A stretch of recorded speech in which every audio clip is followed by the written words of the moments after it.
بسم اللہ الرحمن الرحیم۔ انگلش گرامر میں آج کا جو ہمارا ٹاپک ہے وہ کولیکٹیو ناؤن یعنی اس میں جمع ہے۔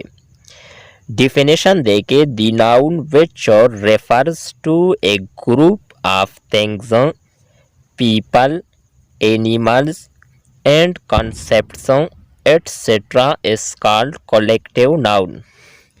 اردو میں تعریف دے کے ایسا اسم جو چیزوں، اشخاص، جانوروں اور تصورات کے مجموعے کا حوالہ دے اس میں جمع کہلاتا ہے۔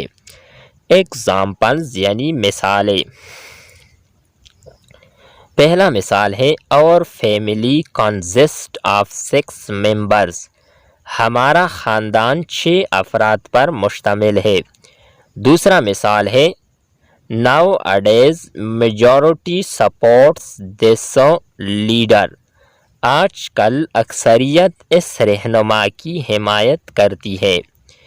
تیسرا مثال ہے A cricket team has 11 players، cricket team میں 11 کھلاڑی ہوتے ہیں۔ چوتھا مثال ہے A pack of hounds caught the rabbit، شکاری کتوں کے جھنڈ نے خرگوش کو پکڑ لیا۔ پانچواں مثال ہے He wants to join a band of musicians، وہ موسیقاروں کے گروہ میں شامل ہونا چاہتا ہے۔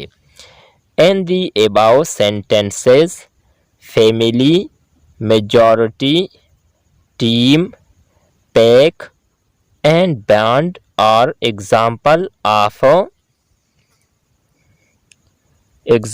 of collective noun۔